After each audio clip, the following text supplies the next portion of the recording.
Party Buff.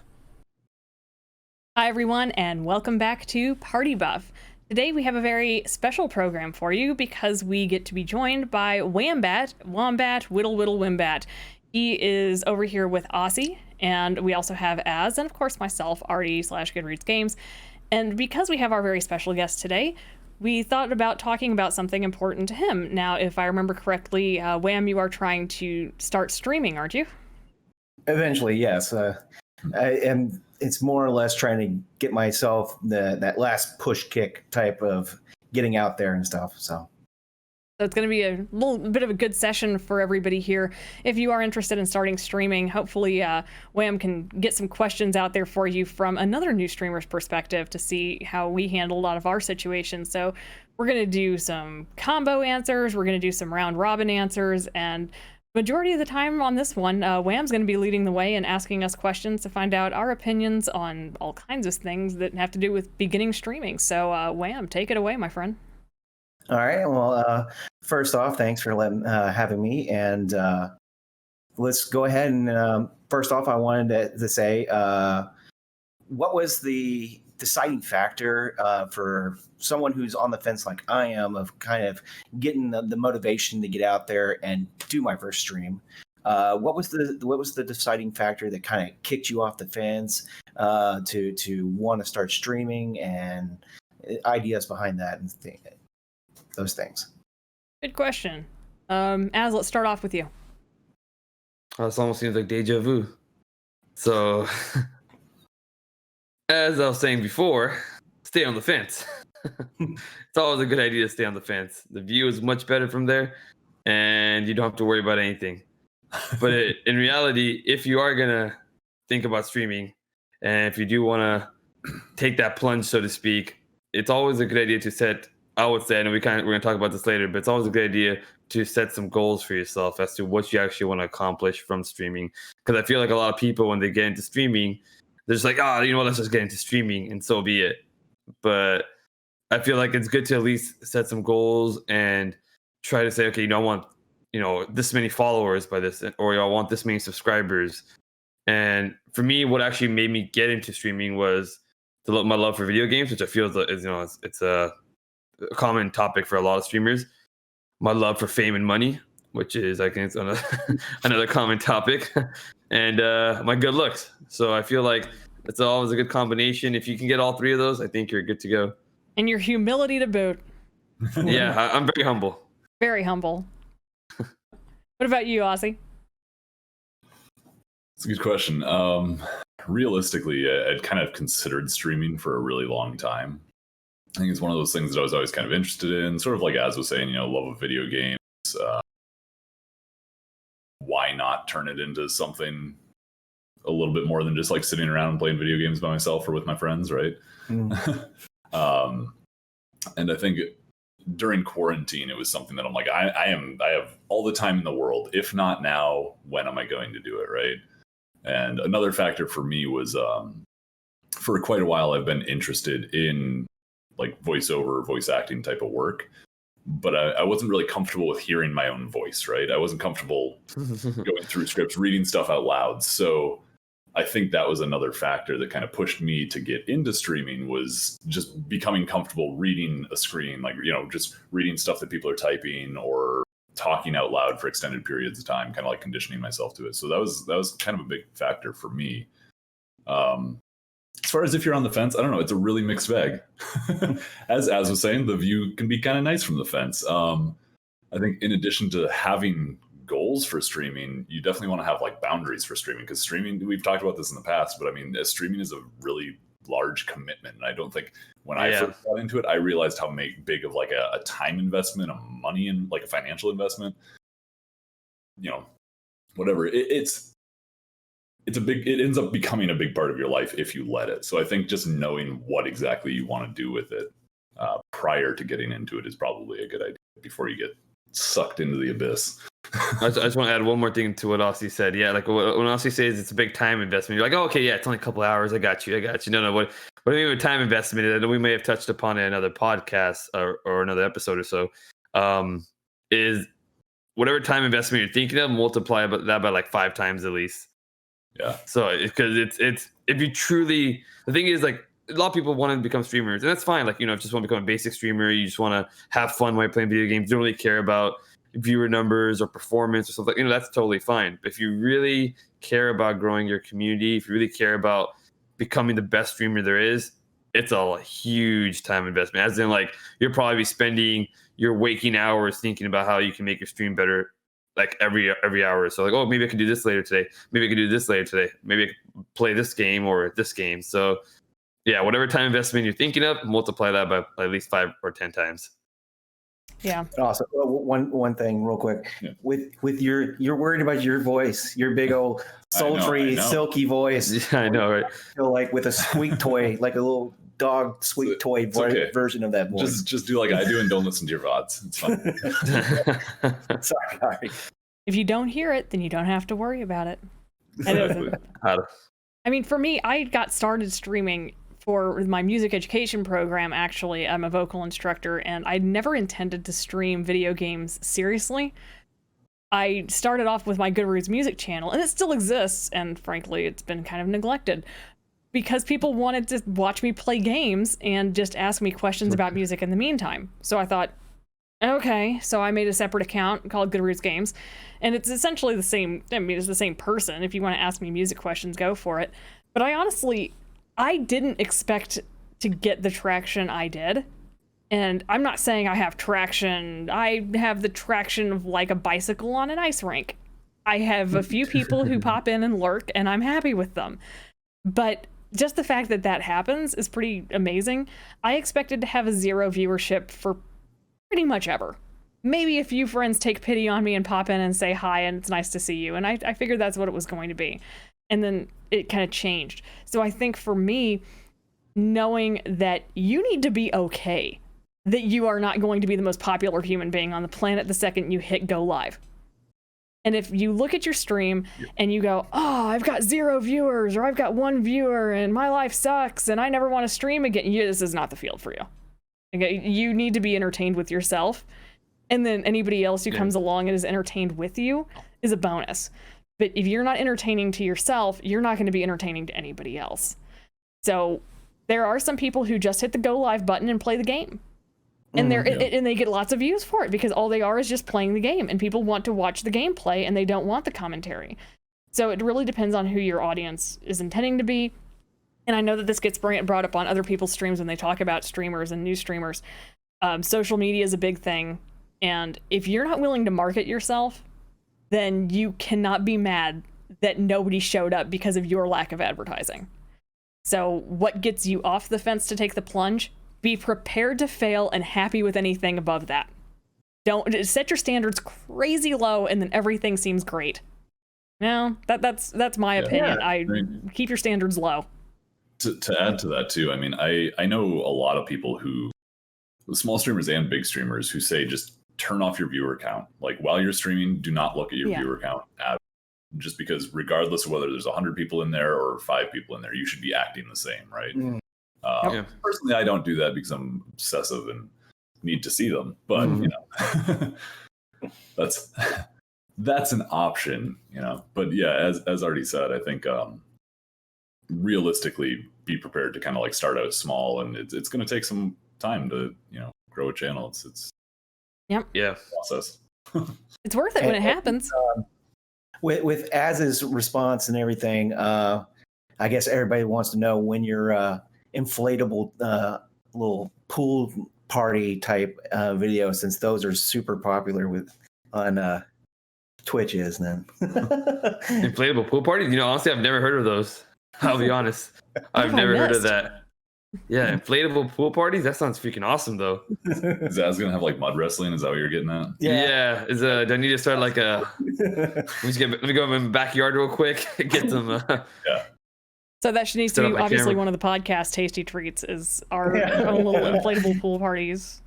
I didn't even know that was a trend right now. No, see, a new streamer's teaching us. Well, it's all hot chicks. That's what it is. Oh, yeah. Well, that signs up as an Aussie, but I'm out. That's going on. So no, that's a good question to start off with. What else you got for us? Keep at it. Attack. Well, then going on that, if once I've made that plunge, or anyone who wants to start has made that plunge and did their first stream or getting ready to get their first stream, what type of prep work would you really need to set forth and getting ready for that? Where would be the top priorities of things to have, like software to have ready up, or is the banner and all that stuff high priority to take care of first? Things like that. What would be your list of priorities going into it? That is a kingly question, and that is one that I could probably go on about for about 9 hours, because like as said, there's so much more to this than just hit go live and run with it. I'll start off on this one, if I may, because I'm going to try to limit myself here. Yes. 1, know your program. Know your program. And there are many out there for go lives, many OBSs, Streamlabs OBS Studios are the top 2 probably. And you need to be aware of what program you use. Now, I have very strong opinions about which program is better, and both of these gentlemen have heard me rant about them. So I'm not sure if Wham wants to get into it later, but I will later if we need to. So know your program. I would say be aware of what you want to advertise. And Aussie has said it, and I think we all kind of half agree with it here. We're not saying you have to have a webcam to be a successful streamer, but it helps, because I want to see who's playing the game. So ask yourself, do you want to be a webcam streamer, or do you want to be a virtual streamer or a no cam streamer? So the prep work for it is set it up. And I'm going to keep it, like I said, I'm going to try to limit myself here. And I've said it, and I think it's so important, so I'm just going to drill it again. Listen to yourself first. Do a test recording. Listen, watch the VOD, Aussie. Now, I'm sure you did. You know, we all did the test streams and everything. Test it first. Test first. Do not go live and expect it to be perfect the first time. Sit and hit start recording. Give yourself 2 minutes of you just talking and playing the game as if you were doing it live, and then stop and then watch the thing. Would you watch yourself? Are you entertaining to you? Again, this goes back to, can you entertain yourself? And if you look at it and you go, okay, I'm happy with this, it also gives you a chance to look at things and go, oh, this sign is off, or this overlay is weird, or, you know, the color scheme isn't right. Give yourself that chance, because inevitably, if you look back at the VOD and you had 20 viewers in your channel or whatever else as you get started, and you go back at it at some point, and I'm guilty of this myself, I've gone back and looked at it and I've been furious and said, why didn't anybody in chat tell me that this looked so bad? And nobody said anything. Don't sign yourself up for that problem. Just don't. Get yourself prepared. By going back and watching that footage, you pick up on a lot of your own mannerisms and speech that you're going to grow to hate. However, that will help you stop doing them in the future. So like saying for example. like. I hate that I do that, and every single time that I say it, it drives me fucking nuts. But I still do it. Also, I want to add one other thing to what these people have said too, is even before you hit the go live button, the prep work, for me personally, I make sure my hair and my beard are at least somewhat presentable before I hit live. Yeah, I gotta make sure that it looks decent. Like I don't put too much. Like I know a lot of other streamers, they do their makeup and they do like a whole bunch of stuff, which is totally fine. But for me, I at least make sure that I look at least presentable before I hit the go live button. I use the Streamlabs OBS, you know, like the preview, to kind of show myself, okay, you know, kind of checking yourself in the mirror real quick, like, hey, that looks pretty decent here. Yeah. and then I'll be like, all right, now I can hit the go live button. And now that's what Artie says too, kind of expounding on that. I want to say that yes, your first stream is probably not going to be the best. Your second stream is probably not going to be the best. It took me, I think, a good 2 weeks before I legitimately got the settings that I wanted. I was happy with the settings that I was streaming at. I know the first couple of days, like my stream is buffering a lot because I had the wrong settings. Maybe I was streaming at a bitrate too high. And then I had to change resolution down, especially if you stream, like I stream from an ultra wide computer, which kind of messes up the aspect ratio for a lot of people. So if you have like an ultra wide or some kind of funky setup, know that it's going to take a little while for it to kind of go like, or you're going to be satisfied before you're like, okay, this is good. This is good now. All the the rough edges. Mhm. Yeah, Yeah. exactly. Yeah, this keeps with keep your standards low. The first few streams are going to be bad. Just know that it's going to happen. I mean, I would say too, for me, I remember prior to going live, right, where I was like, I'm very, I'm interested in doing this at this point. I think it's something I'm going to do. You can go onto YouTube and find like 1,001 different videos that are everything you need to know before you start streaming. Here's all the things you need to set up. 12 tips and tricks. You need to set up. Right. They tell you like 2 things that you need to set up. And then you can watch like 50 different videos and be like, oh, I like this and this. I like this and this. I like this and this. And you're going to think, okay, I have everything set up exactly how I want it. This is great. You're going to go live. And then like a week later, you're going to be like, shit, I need to add this thing. Shit, I need to add this thing. Like, I didn't think of lighting or anything. Yeah. Like 7 months, I think I'm like over 7 months into streaming now. And just this past week, like I'm still adding things to my stream. I'm still adding things to my Discord. That's a whole nother thing, right? Like you probably want to set up a Discord. There's a lot of things you can do within a Discord. But yeah, like you said, lighting, like I went live. If you look back at some of my clips from my first few streams, it was terrible. Like audio wasn't great. Camera looked like crap. Right here. I mean, I don't think so. Even my camera right now, what if you're watching this on YouTube, what you're seeing on my camera, I think since we're doing this over Discord, is actually a lower resolution than my camera on my screen, like my stream. So I mean, like I invested in a camera, I invested in a bunch of lighting so that the camera didn't look like hell, because I was like, yeah, I got this nice new camera. And then like I turned it on, I'm like, oh my God, it looks like crap. So you have to go through and like, okay, now let me learn all the settings of a camera to adjust. Okay, let me learn the positioning for lighting within a room. Let me learn, like you basically have to become an audio engineer. Let me learn about EQ. Let me learn about compression. Let me learn about noise gates. Like there's so many just little things that you do not think about until you start streaming. And then you're like, oh, here's 31 different things that I want to do. So yeah, I don't know. It's a lot. It is. Yeah. And then you run into things like the Discord with that streaming thing. You have to have Nitro pay for that thing monthly to have it stream at a higher quality. Yeah, I mean, there's a lot of prep work you can do, and I mean, there's definitely some prep work that you should do. But ultimately, like it's going to be an ever evolving thing. I wouldn't say like wait until you get the perfect stream before you go live. Agreed. Streaming is dynamic. It's not going to stay the same as you grow. So don't be set in your ways. Say, okay, I know I want to change this. I want to move on. I want to make this better. I want to remove this. I used to have the little bars for like follower goals and stuff, and I decided I don't want that anymore. Be okay with that. Be okay with saying I don't like where I started and I want to change it to something else, and then be okay to grow past where you are now into somebody that is different. Add little transitions if you want them. Try them out. See what happens. It's a dynamic thing. You don't have to have it right the first time. That's fine.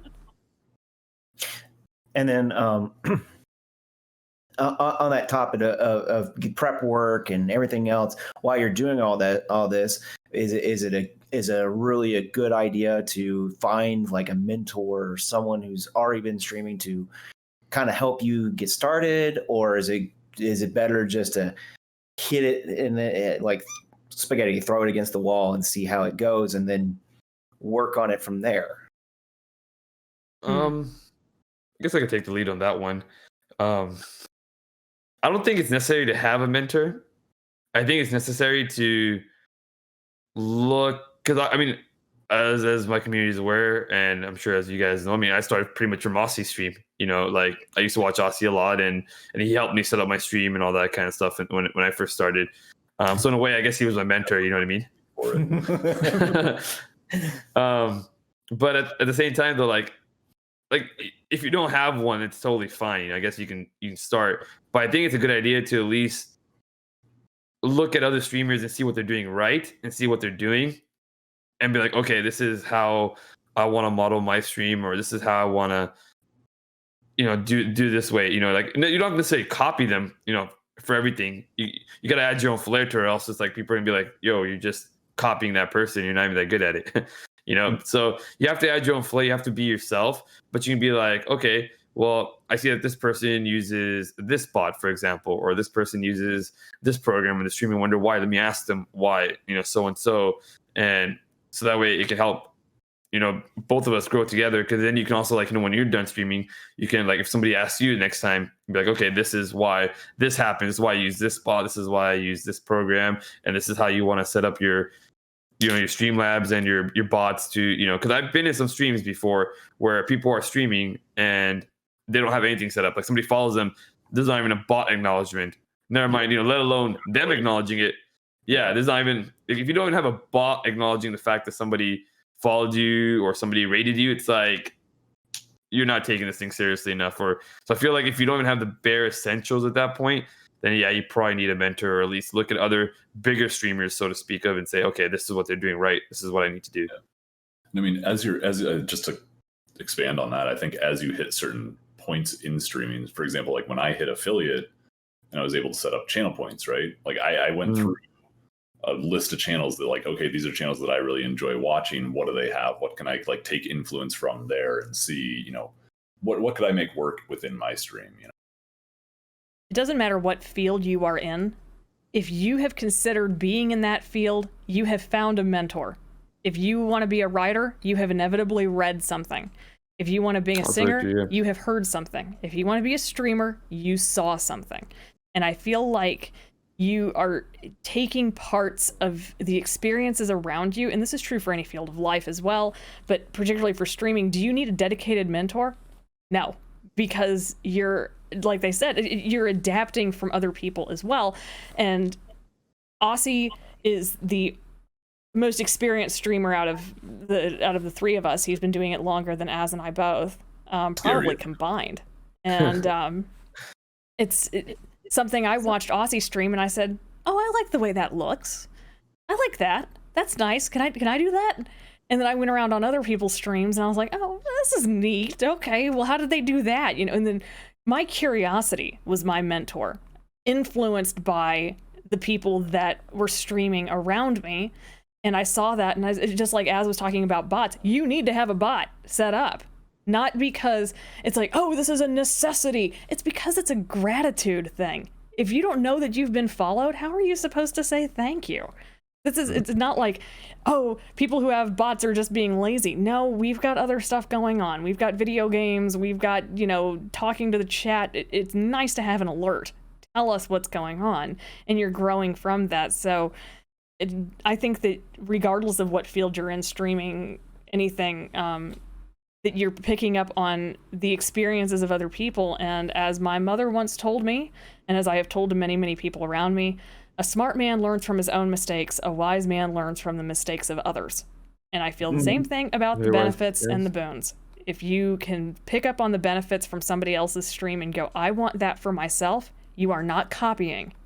You are growing and taking other people's experiences and applying them to you. And the flip side of that, you'll see stuff in other streams that you're like, God, I hate that. I don't want that in my No. Yeah, exactly. It basically comes down to like how you want to set up your stream. Yeah. Like, you can look at a lot of channels and you can take a little bit of here, take a little bit of there, and then you can be like, no, I don't want this from this channel, but I'll take this piece, And if you like something, I would say it's always wise to just go out and ask the streamer how they did it. Yeah. Honestly, most streamers that I found are very nice, and they'll tell you exactly how they did something or how they set up something. Like, I mean, I know I've asked Aussie and I've asked RD a couple of things. Oh, I like this part of your stream. Do you mind if I use that on my stream? You know what I mean? You don't have to ask, but me as a courtesy, me personally, I like asking first because I feel like that's just a courtesy thing. Like, hey, I like this part of your stream. I don't want you to think that I'm necessarily copying you, but do you mind if I use it in my stream? And just, it's a show of appreciation that I thought something of your stream was really awesome and I want to use it in mine. So it's always, if you like something, feel free to ask the streamer. Most of the time, they'll be glad to help set it up for you. Big happy family. Mm-hmm. Yeah. Well, and going further on the topic of you have to have bots and stuff. What type of programs do you think would be beneficial for first timers to start with that are like you've seen them and they seem to be decently entry level to get in and get worked up and set up, and then what kind of bots would be essential, since we say there's certain essential bots you need to have, what would those be too, like just so people would know? I think there's a lot of them. Yeah, there's a lot of bots out there. I can think of 2 off the top of my head that are the ones that stand out in my mind. I started with Streamlabs, and I don't hate it. I was told about Stream Elements, and they each have their own advantages and disadvantages. Stream Elements has like built-in overlays, so for different games, and you can do fancy overlays and just at the click of a button, and I think that's neat.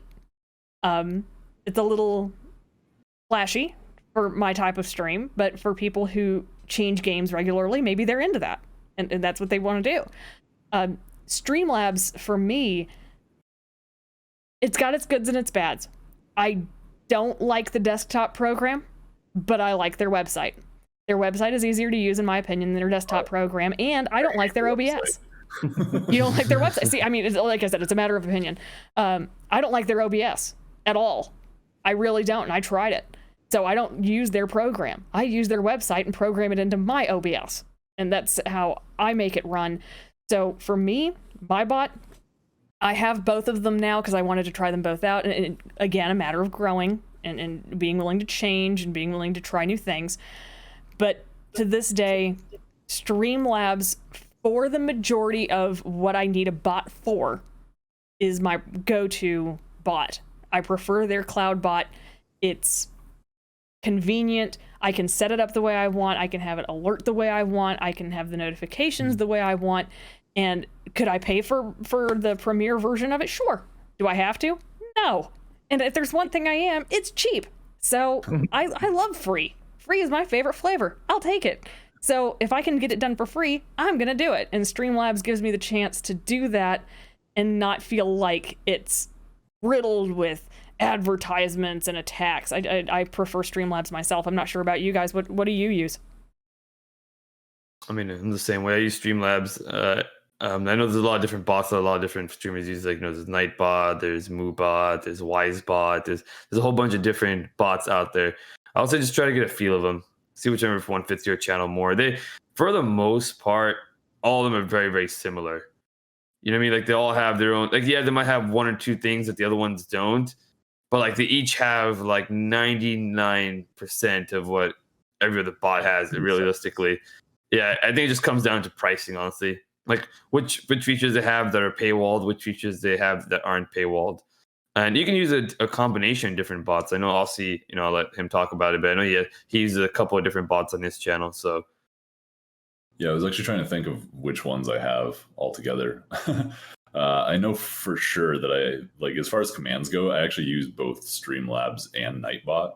I actually, in the very beginning, started using Nightbot primarily because I didn't want to be tethered to any particular streaming software. So like Streamlabs bot being associated with Streamlabs OBS, I just wanted to stay away from it. Like, what if something happens to Streamlabs?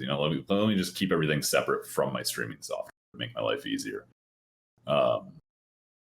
With that said, as soon as I started adding mods in and they started adding commands, they were all adding them to Streamlabs. So now I have just this amalgamation of like 30 different commands across 2 different primary bots. And I think almost more importantly than bots on your stream, well, I wouldn't say more importantly, but yeah, Streamlabs bot's really good. You can get it to, notify in chat when people are following, subscribing, donating, whatever. You can set up like text to speech stuff if you want to. There's a lot of like really good features the Streamlabs bot just in and of itself can take care of. But I think I guess it's kind of like a bot, but more so extensions on Twitch. I think realizing what extensions you want to use, and which extensions can help your channel. So they're almost like plugins for your channel. So I think all of you have been in my stream enough to know that like I usually use, there's a plays with viewers bot, usually playing with viewers when I'm playing games. And so that particular extension, I use that because I can pop it out into a window and just like place it over my stream, because I usually don't have my stream actually playing. I just have the chat. So that way I can keep up on chat and see the queue actively at the same time. Streamlabs has a queue, but I hate it. It's in that website you were talking about. So I have to have like a separate web browser open to actually see it. I could type like a command in chat to see it every single time I want to see it, but that's a pain in the ass. It has a limit on how high the queue can get up to. And just in general, it just feels so much more clunky to me. But then you run into issues too, where some things share the same command. So I think there's a queue function in Streamlabs that's baked into it. So I can't change the command for it. And then there's this Plays with Viewers extension. It has its own baked in commands that I can't change because it's not my extension. So like the commands to open and close the queues are the same thing. So I always just had the Streamlabs one closed, and I would just use the Plays with Viewers bots, right? And then if I ever closed it, say at the end of the day, I'm like, okay, I'm switching over to this other game I can't play people with. Let me close the queue. And then the next day I would just open it up. But then I started running into things where mods would be like, oh, let me help you out and open the queue. And then it would open both queues. Or like they try to close the queue and it close both queues. Or like people would try to do the list and it would be showing like 2 separate queues from 2 separate programs that are out of sync. So like, wow, there's a lot of stuff like that you got to kind of juggle as well when you're trying to figure out what's going to work for your channel. There's a lot of just conflicting stuff too. So like you guys were saying, being that mini bots can functionally do this, like the same actions, there is a lot of overlap there. So you kind of got to be careful with how much stuff you pack in. Yeah, my stream elements and my cloud bot both fight it out on who's more important every day. And thankfully mine haven't gotten quite to the point where they bicker over each other and in the chat. But stream elements will introduce my stream, and then Cloudbot will take over with some of the notifications. And of course, I use Pretzel Rocks for my music. So I've got the Pretzel Rocks bot. I'm not mad about it. Pretzel Rocks is a great program, and if I'm going to pay for Premiere, I will happily do it to get rid of the thing out of the chat, but I don't care to because I don't mind that it spams my chat just because it's a good program. But if you have like you're saying, Aussie, if you have the queues and you have 3 bots going open queue, close queue, open queue, list queue, open queue, next queue, it's just like that would drive you bonkers. And then gambling, and then your pirate ship. Asna's all about gamble. Oh yeah! Shout out to my community for their gambling addiction. I was going to mention too, just on the note of music, that's probably another thing I would try to figure out early on what exactly you want to do with music. Because I know when I first started streaming, I don't think I had any music at all. Like it was whatever the game music was, and then I had people being like, "Oh, you should really play some music." So I'm like, "All right, I guess if I have to." And I started using Pretzel Rocks, and I didn't love it. I don't mind the music, but it does like spam the hell out of my chat. And there were days where like if it were slower, it would just be like I'm looking at my chat and it's all just Pretzel Rocks. And I remember I had a little, like, speaking of extensions, I had a thing below my stream that keeps track of like, most emotes used, like highest chatters, whatever else. And there was a point where Pretzel Rocks was the highest chatter on my entire channel. And I was like, you know what? No, I'm not going to do that. And this was right around the time where Twitch released like I forget what it was. Soundtrack by Twitch. By Twitch, yeah. And they're like, use this and it's great and it's DMCA free and you're never going to have to worry about it. Used it for maybe like 2 months, at which point I started going back and looking through some clips and stuff. And I realized it's not that it's DMCA free, it's just that Twitch is stripping all of your audio out of your clips and VODs, including all of your game audio. So now I just have a bunch of clips where it's dead silent except for my voice, which just, I don't know, doesn't look super great. So then I was like, okay, I'm gonna stop using that because that's complete trash. What's the next step? So now I use Spotify, which I pay for, and there's a lot of DMCA free music on there. Mm-hmm. But yeah, it's a mess. Real quickly off the whole DMCA and everything. Did any of y'all see the Blizzard? Yes. Yeah, the fiasco on Twitch. With Metallica, of all bands, Metallica. I love it. Amazing. Yep.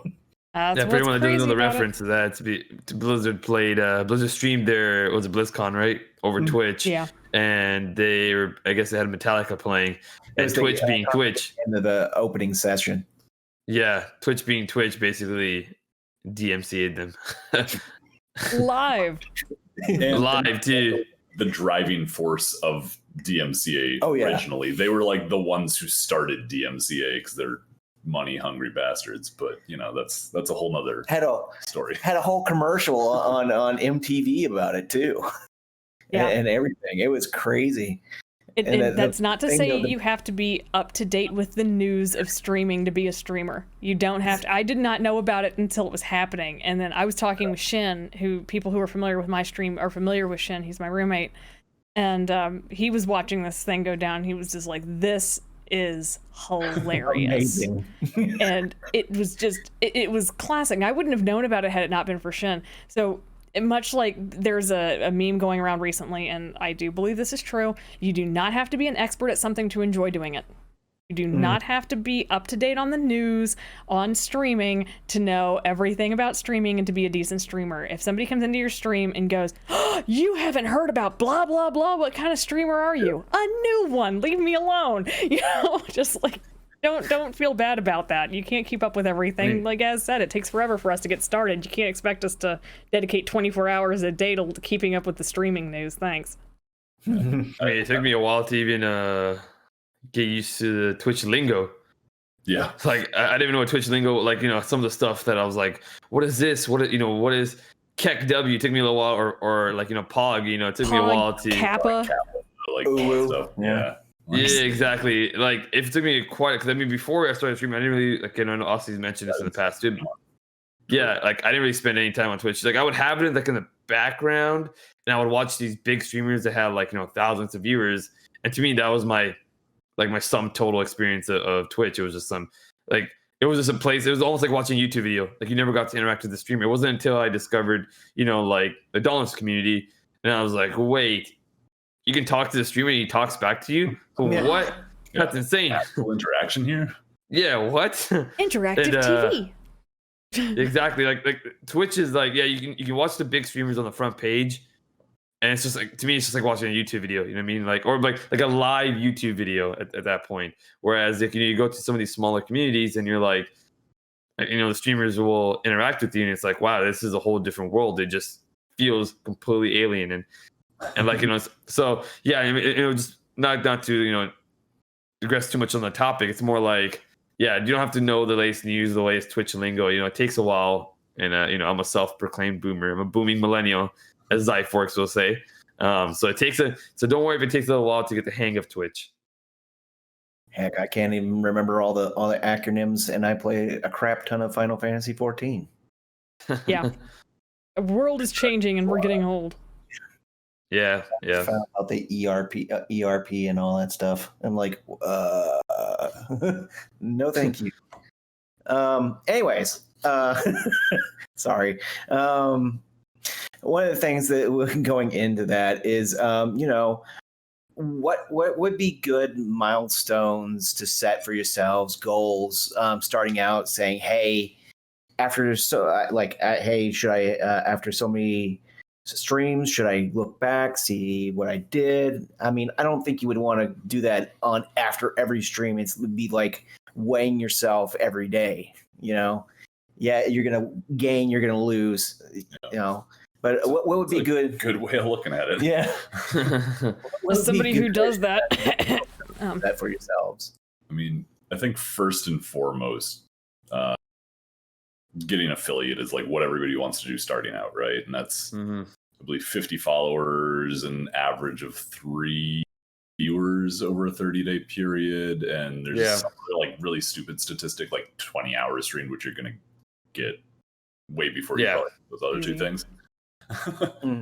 So that's probably the first goal to set for yourself, because that's the first like tangible change that's going to happen to your channel, because that's going to unlock channel point redeems, that's going to unlock your emote slots, that just gives you a lot more freedom with what you're doing within your own channel. That would be my first and foremost thing. But it's funny that you say it's like weighing yourself every day, because you do have like, there's a insights section of Twitch where you can look at and see like a graph of like every single stream that you've done, what your like statistics for the month are. You can actually get a pretty good breakdown of some of that stuff in there.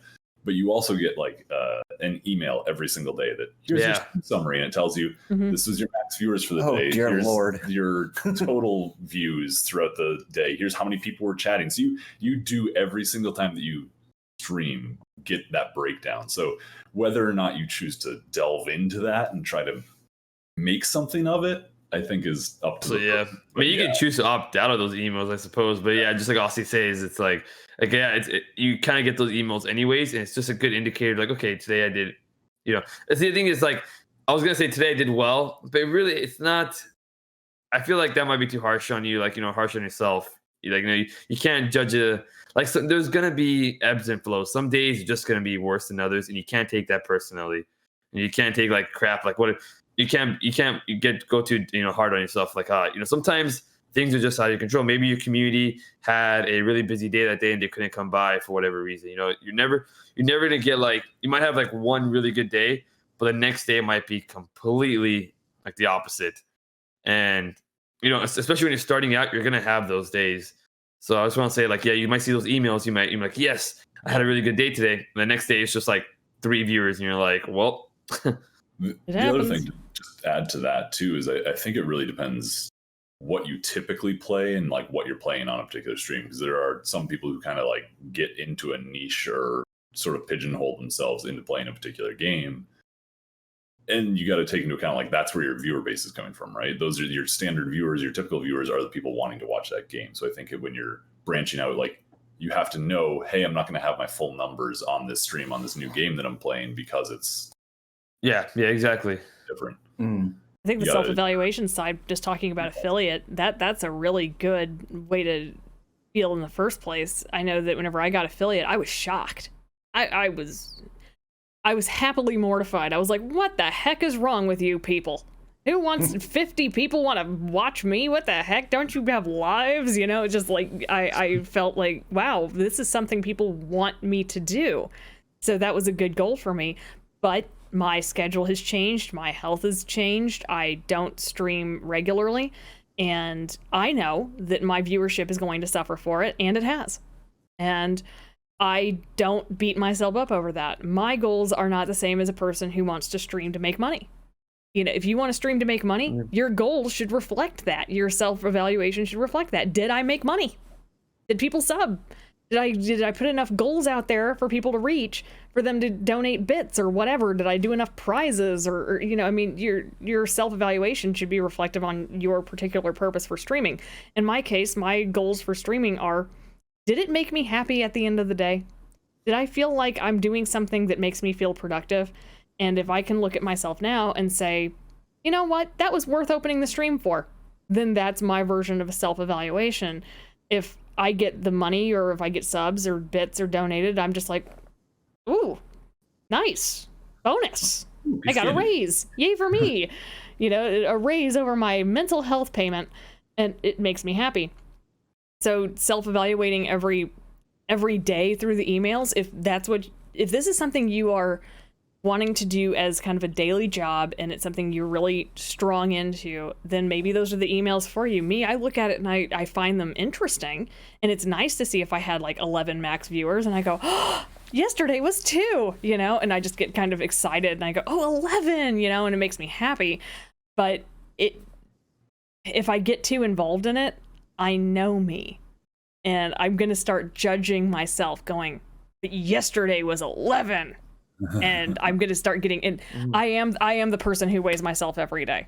So I know me.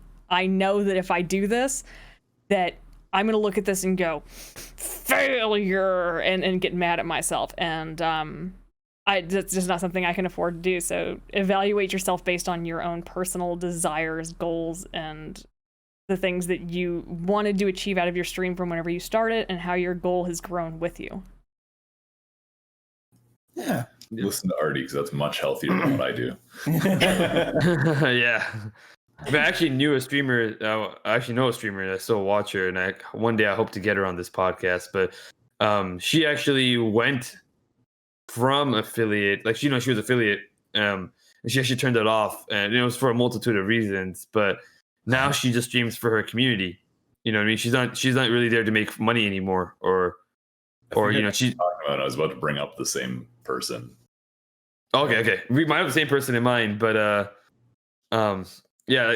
So she went from affiliate, and now she just streams for her community, and I found that very admirable. You know what I mean? Because I feel like a lot of people, let's be honest with ourselves, there are a lot of people getting to Twitch streaming because they want to make money, and all this kind of stuff. you know, which it's not going to happen for a while. You know, it's going to take years and years before you build up that base. But if you're content with just streaming for your community, for those, how many, you know, handful of people, 20, 30 people, that's perfectly fine too. That's a perfectly fine goal to have. You don't have to hit affiliate. You know what I mean? You don't have to click the I want to be affiliate button.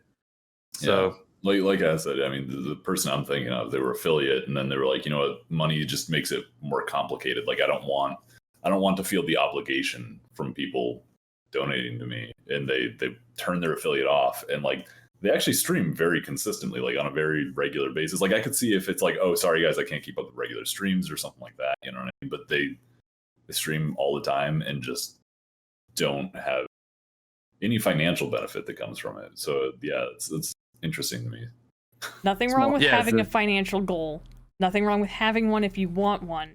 But know that it's possible to turn it off if you don't want one. And even if you are donated to, or if you are donating, for example, like I said, I'm kind of a stickler and I'm kind of cheap. And I wanted to donate to Aussie for one of his streams one time, but I didn't want Twitch taking a cut. So I donated straight to his PayPal because I'm that kind of person. Because I didn't want Twitch taking my 2 cents, which I think is literally what it was. But I was like, no, I want the full amount to go to Aussie. And I was that kind of person. Twitch takes like half. So realistically, as a heads up to any viewers out there who are not streamers, or any, you know, if you really want to support your streamer, you know, you can consider donating. I know subscribing on Twitch is a better way, because you get those emotes, you get those, you know, sub badge icons, you know, so it's more beneficial to the viewer. But at the same time, like, donating isn't a bad idea either, because Twitch doesn't take up half the cut. I do think like for subs too, you know, like people like you said, getting those new sub badges, kind of like keeping that rolling. So I think subs in a way are almost a way to have people coming back month over month. Yes, very true as well. If they donate, then they're like, all right, you know. There is a payment. See, now that makes me want to ask a question. So during that birthday party of yours, no. You only got 10 out of it? So what was the question? So during that birthday party, when I tossed you that $20, you only got 10 out of it, but Twitch took half of that? You know, I'll be honest, that was Drunk Renix, and Drunk Renix doesn't remember anything of that day. All I remember, I've talked about it on stream. Bits. Okay, so I think bits. Bits, yes. From my understanding, subs are half. So like a sub is $5, streamer gets $2.50, Twitch gets $2.50. Yeah. Bits. I think if you donate like 100 bits, it's the equivalent of $1 to the streamer. I don't know how much it costs to buy 100 bits. It's like, I know there's some excess. Whatever is in excess of that gets. I think it was like $24 to get $20 worth. Okay, so the bits, the $4. $4, yeah. Okay, that makes me feel better. Yeah, I was gonna say Twitch takes bucks, you know. Yeah, the bits go from the bits. So the subs, they take it from the streamer side. The bits, they take it from the viewer side. Twitch gets their cut no matter what. Right. Twitch will make sure they get their cut, but the bits, And I appreciate it, Wambat. Thank you. PayPal fee on that too. So I mean, yeah. I'm all for supporting a company. If Twitch is going to take the money from the donations, that's kind of where I get a little bit ticky with it, because they're already running ads on my stream. So they're already getting money from it. And that's why I did the straight donation. Which paid by the way. Everybody's like, to get affiliate and I can run ads and make money. Yeah, you make like 6 cents a month off ads. Don't count on your advertising revenue. Yeah, I know. I've said it multiple times on my stream. Right. I've said it. If there was a way that I could actually turn off the ads on my channel, I definitely would. Yeah. I do not like ads on my channel. But I recognize that I am a product of Twitch. Twitch sells me to the viewers, and I sell myself to the viewers. And Twitch is taking me as a product and advertising using sponsors on top of my channel. So I am prepared for them to take that money from those ads. And I'm fine with it. Much like the reason I let Pretzel Rock spam my chat. It's the cost I pay for being able to do this and not have to pay for it. So you're either a product or a consumer. And if you are not paying to do the thing, you are the product being sold. That's just how it works in the media world today. So I think if you're a new streamer, you should not look at the ads as your generated revenue. You should say, okay, that is the cost of me streaming on Twitch without me having to pay for it. That's what you are at that point. So don't go into streaming thinking that I'm going to make so much money on ads. No, you're not. No, you're not. That's Twitch's honestly, money. though, I wouldn't That's even fine. go into streaming. I wouldn't even go into streaming thinking you're gonna make lots of money. Period. Right. It's very, very select few Don't on Twitch. delude Like it's yourself. a 0.001% that actually make enough money to live off it financially. I know Aussie's kind of talked about that in the past, but it's very, very few. Personally, like I was saying, I've been streaming I think 7 months now. Probably within the first like 2 to 3 months of streaming, I invested money in just stuff that I wanted for the stream. I don't think at this point I've made more from streaming than I've put into streaming. Let's put it that way. You haven't broken even? No. Yeah, and one of the things people don't realize is if you actually want to grow a community, you know, those emotes don't come cheap unless you happen to be a graphic artist yourself. Yeah. Even things like emotes are very, very expensive. And you'd be like, oh, I'll just get a cheap emote. Well, then no one's gonna use your emotes. Right. Like, Incentivized to sub, yeah. Yeah, exactly. So if you don't have good emotes, I feel like, I mean, you don't have to have emotes, but if you're not gonna spend the money to invest in your stream, people are gonna be like, well, this guy's not really invested in his stream. Why should I invest in it? There's the point, right and there. same with like, again, going back to overlays and stuff, right? Like you can get fairly cheap overlays that are, you know, you can just get them for free, but then like you can invest in fancier overlays. You can invest in your sub badges. You can invest in your emotes. Mm-hmm. Like and that adds up, dude. Then it's like, oh, these emotes I don't really want anymore. Let me get these different emotes. Or let me get some new. Exactly. Yeah. It's like you're constantly spending money on that sort of stuff. Let alone like, you know, your panels down below your stream. If you have a banner, if you want to change that, if you're trying to switch anything out, like that little stuff that you just don't think about because it's not physical hardware or anything that you're needing for your stream, but it's still it's all virtual all the time. It's an asset. It's just not a physical asset. Yeah. So basically, you're saying don't get into this to just think you're going to be making money straight off. Yeah. Think of this as more of a hobby. Yeah. And this is a That's the way to passion do it. Yeah. you like to do. I would agree with that. Yeah. Yeah. And I mean, over time, you're going to reach a point where you start making money. And I think I'm probably like getting to be almost there. But I remember for the longest time, I was like talking about switching some things out on stream, and people are like, "Oh yeah, just go ahead and like switch it." And I'm like, "Yeah, it's like $200 to switch that out. Like, it's not I can just casually do for ha-has, Yeah. Now I feel bad if I change out an emote, but I'm like, I spent $20 on this emote though. Right. It's like I spent money on this. Can you switch it out? It's just like I don't use anymore that were from the first set that I did that don't really fit like what I'm trying to do with my channel. And I'm just like, yeah, $20 emotes just chilling there collecting dust. I mean, they're in my Discord. So I'm lucky enough to have like I have a job where my schedule is flexible and I have a lot of time that many streamers don't have.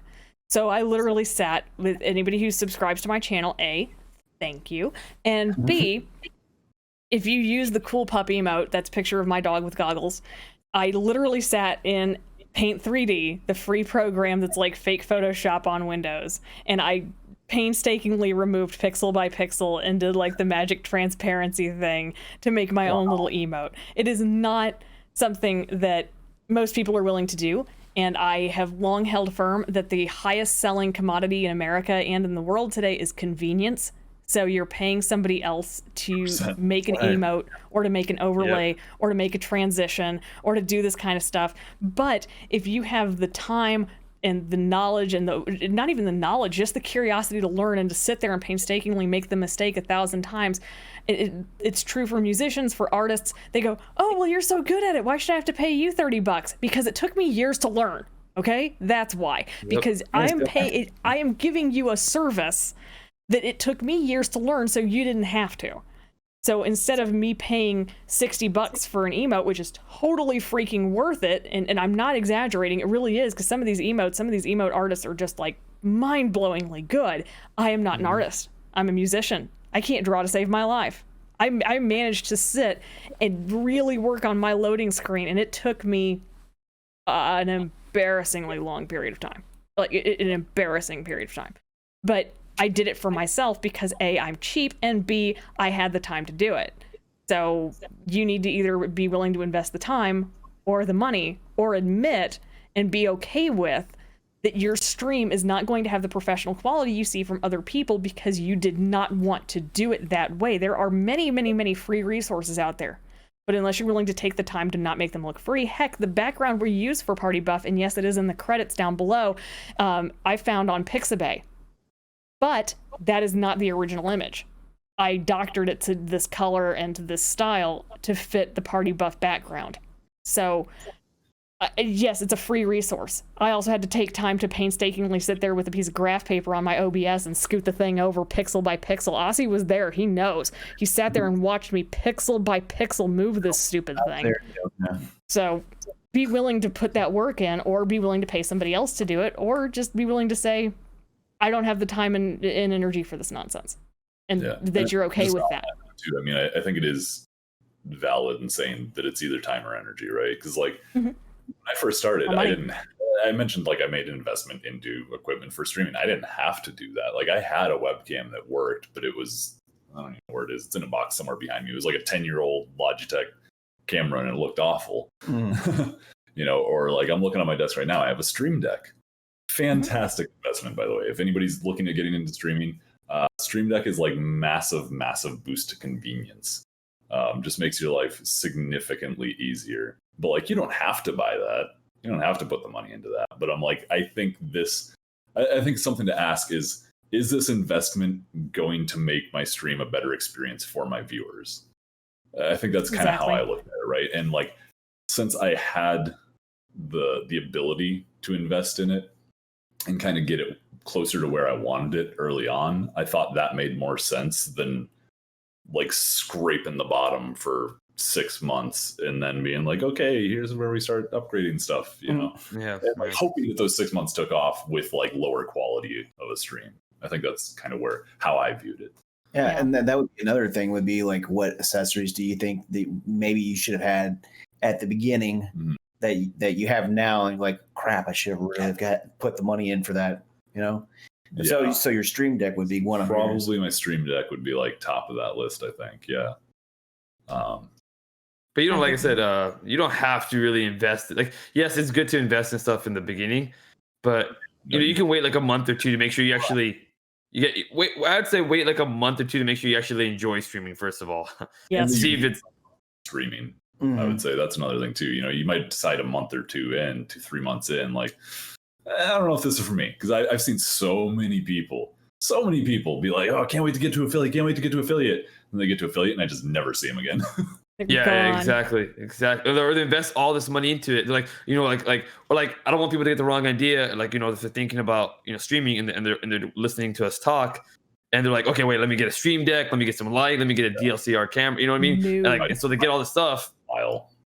Yeah, exactly. And they get all this stuff. I don't want people to think like, let me get all this stuff first to make sure everything's situated. And then like a month or two in, they're like, yeah, or maybe their life, you know, life happens, and then they can't stream anymore, and you wasted $500 worth of equipment that you're never going to use again. Yeah. So don't look at the fancy Azrenix mic, flashy light rainbow microphone and go, that's the only thing I have. I want that. I do want that. It's the only thing good I have. I mean, legitimately, I have a crappy camera. I use the ceiling light from my fan. You know what I mean? Legitimately. I don't have anything. It's just me and my good-looking face and the mic. That's all we need from you, babe. Pulling together and sending them some lights. I mean, then, you know, Aussie's got his really pretty lights in the background. He's got a really nice lighting setup, got the nice camera. He uses a nice mic and everything. I'm using a Nano. A nice face. A nice face. Yes, he does. And I mean, whenever I first started out, I was using a gaming laptop, and it looked not so great. And it sounded less than great. But one of my first investments was a Yeti Nano because I needed a mic that could produce decent quality sound. But the thing is, remember what I said at the beginning about my stream. I did not start as a gamer. I started as a singer. And the thing is, I talk like this. I talk like a growling dog, but I'm actually an operatic mezzo-soprano. And I needed a mic that could handle that kind of pitch. And whenever you're singing, and if I get up here in this range, it does not pick up on a Yeti Nano like at all. So a musician friend of mine lent me a condenser mic, which is right back there, that I used to do a lot of my streaming that could actually pick up on my sound. But I also had to invest in a mixer to move the condenser mic and actually be able to control my highs and lows and that kind of thing. My lighting was not a priority because of the kind of stream that I had.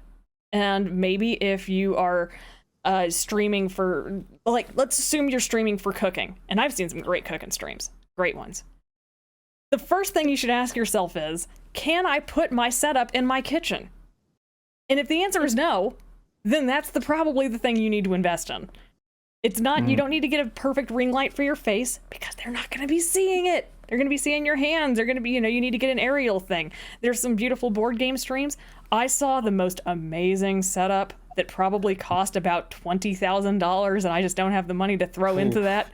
But whoa, it was like a huge, beautiful Hollywood boom arm for their camera that they could move and manipulate over the table. He had, and then he also had something that was really neat. It was a green screen dice roller, which literally I can imagine that I could pull this off with a piece of cardboard and a piece of green fabric. And I genuinely am thinking about doing it when I start streaming board games in real life again, post-pandemic stuff.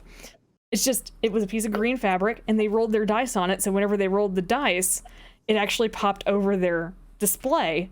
And it was so cheap and so cool. But you have that nice little, really simple dice roller setup. And then you have like a $10,000 boom arm from like Hollywood. It just, obviously they knew their investment. Obviously they knew what they wanted to put that money into. So consider what your stream is and consider what you want to do, but do not go out and buy $40,000 worth of equipment because you say, I want to be a streamer and I'm going to do it right the first time. It's a growing process, loves. Take it easy. You don't need that much money right off the bat because, like I said, in 2 or 3 months, you might go, I don't want it after all. Well, then you're just out the money. And by all means, none of that is required. Like, if you look on Twitch, there's a guy, I don't remember like his exact name, but it's like XQC. He was in Overwatch League. And he's like one of the highest grossing streamers on Twitch, I'm pretty sure. Yeah, like one of the highest. His camera looks like shit. Like awful. I'm pretty sure like if I went and got like a 10-year-old laptop and used the camera off that, it would look the same. Like it just looks terrible. And like, dude just does like incredibly well. Insanely well. Which insane. By all, like, no means necessary to invest in a lot of like fancy shit, but for me personally, like, I know I'm not that good at games, so like let's get some nice audio and video going, why not? Yeah, substitute some other stuff in. You got to compensate for your shortcomings. Exactly. Compensate for the do the things that will make you happy with your stream. If you can look at your stream and say, I am doing something I am proud of, that it sounds good, that it looks good, that I'm comfortable with this, then that is fine. You do not need the big fancy equipment to start streaming. You don't need equipment at all. But there is a question of how do you want your stream to be? Anybody can hit the go live button, but not everybody can be satisfied with that. And how far do you want to go? Realize that you can be satisfied with it. I've goofed around with a green screen. I have one on the floor right behind me. And I think that I ended up taking the green screen off of my stream because I didn't need it. I use it for teaching, and it's great for teaching. I love it. My kids love it. I mean, they love it. But I didn't need it for some streams. For my board game stuff, I do need it because I need to get my fat head and my background out of the way and turn around and be like, that thing up there, and it's great for that. But you don't need it for everything. I happened to get it later into the stream for Christmas from Shen, and I love it. Just because I don't use it all the time doesn't mean I don't love it. And if you get a piece of equipment and you go, oh, I don't need it for this stream, it was not a bad investment. Just consider where you might need it. And before you go around investing a lot of money into it, ask yourself, does my stream really, really need this? Do I really, really need this? Or can I try it? Or better yet, do you have a friend nearby who's got it and can you borrow it? My condenser mic. You don't need to buy it. I think that's another thing too. Just you touched on like, is there a friend nearby who has something, right? Because there's in addition to just hitting go live or not, there are a lot of different methods for streaming. So you mentioned, earlier we mentioned Streamlabs or OBS Studio, stuff like that, which are software for your PC. If you have a PlayStation or an Xbox, there are just go live buttons. Mm. But Right you're there. a lot more in what you can control in those streams. You know what I mean?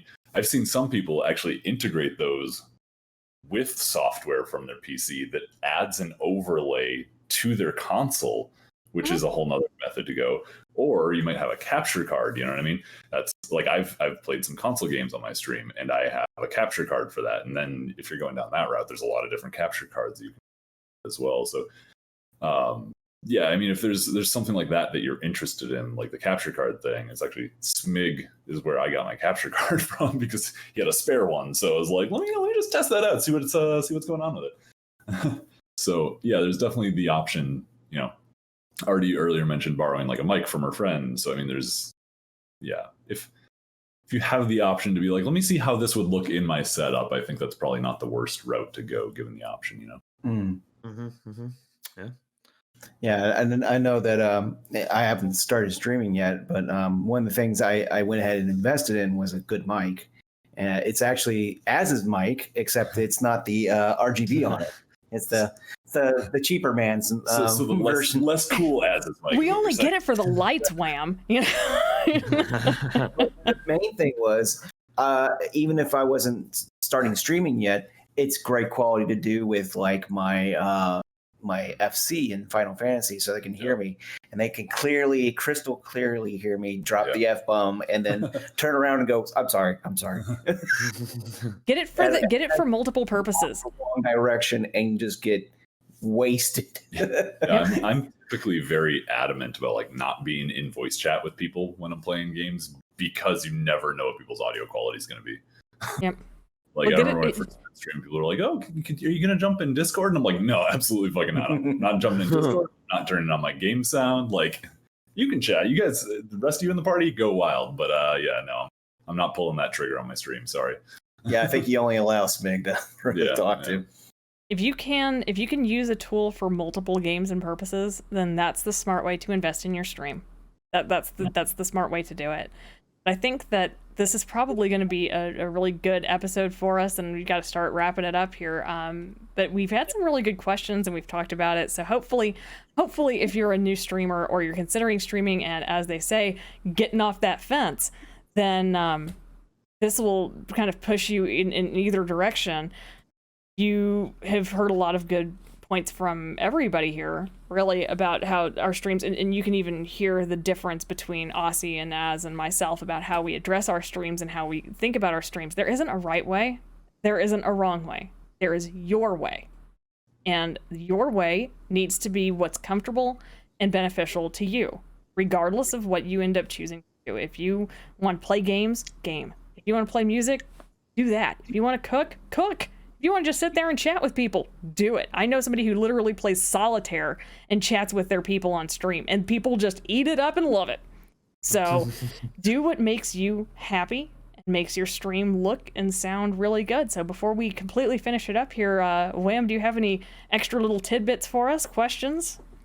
No, not really. I think it's been a great session of getting through it, because these were the major things that were really going through my head, preparing and deciding when I should not get my butt off that fence and start it up. And I think one of the other things I have left I need to really figure out is what days, what times is really the next thing I need to do before I really start on it.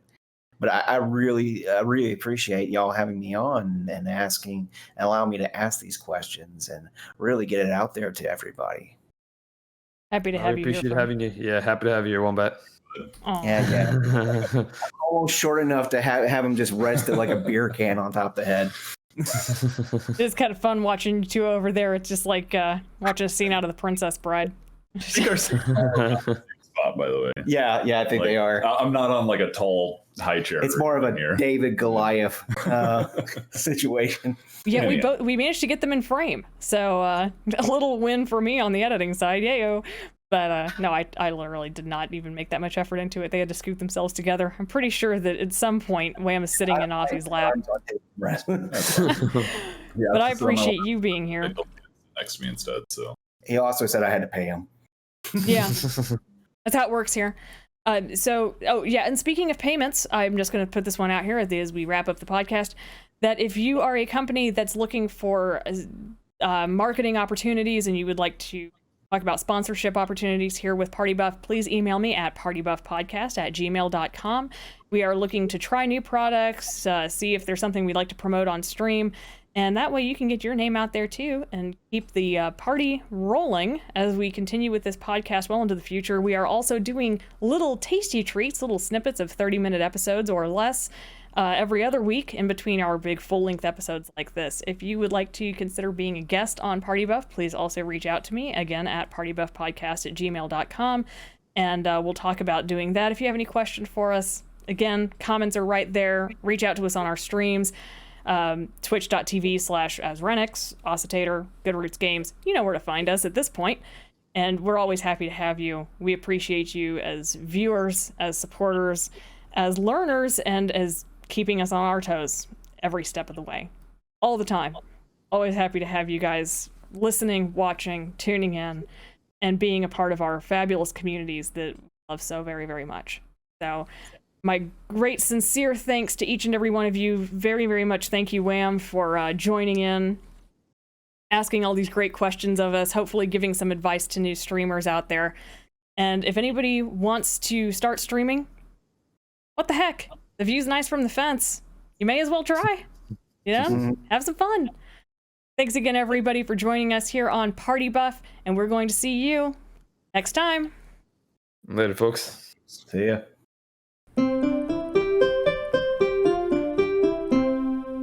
Party Buff.